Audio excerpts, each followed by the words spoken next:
माता लक्ष्मी को क्यों बनना पड़ा घोड़ी, कौन से पाप के कारण माता लक्ष्मी को घोड़े का जन्म लेना पड़ा, आइए जानते हैं सारी जानकारी वीडियो में। पौराणिक ग्रंथों के अनुसार भगवान विष्णु जगत के पालनहार है। ये सभी के दुख दूर करते हैं। कहते हैं जब भी भक्तों ने मुसीबत में इनको पुकारा है, अपने भक्तों की रक्षा करने श्री हरि किसी न किसी रूप में जरूर प्रकट हुए हैं। देवी लक्ष्मी को इनकी पत्नी के रूप में पूजा जाता है।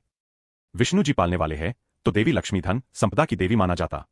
भगवान शिव गौरी के पुत्र के बारे में तो सभी जानते हैं, लेकिन भगवान विष्णु और देवी लक्ष्मी की संतान के बारे में बहुत ही कम लोगों को पता होगा।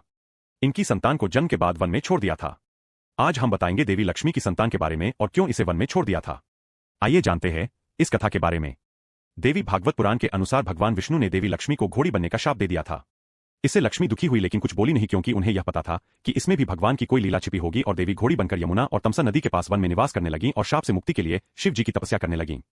तपस्या से खुश होकर भगवान शिव लक्ष्मी के आगे प्रकट हुए और वरदान मांगने के लिए कहा। देवी लक्ष्मी ने कहा कि अश्वरूप से मेरी मुक्ति तभी संभव है जब मेरी कोई संतान होगी। इसके लिए भगवान विष्णु की कृपा आवश्यक है।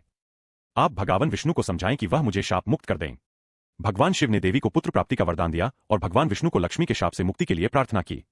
भोलेनाथ की बात मानकर विष्णु ने घोड़े का रूप धारण किया। इसके बाद भगवान विष्णु और लक्ष्मी का मिलन हुआ। लक्ष्मी का स्वरूप घोड़ी ने एक पुत्र को जन्म दिया जिसका नाम एकवीर रखा गया। इस तरह लक्ष्मी श्राप से मुक्त हुई और अपना रूप धारण किया। तब श्री हरि ने उन्हें शाप देने के पीछे की कथा बताई।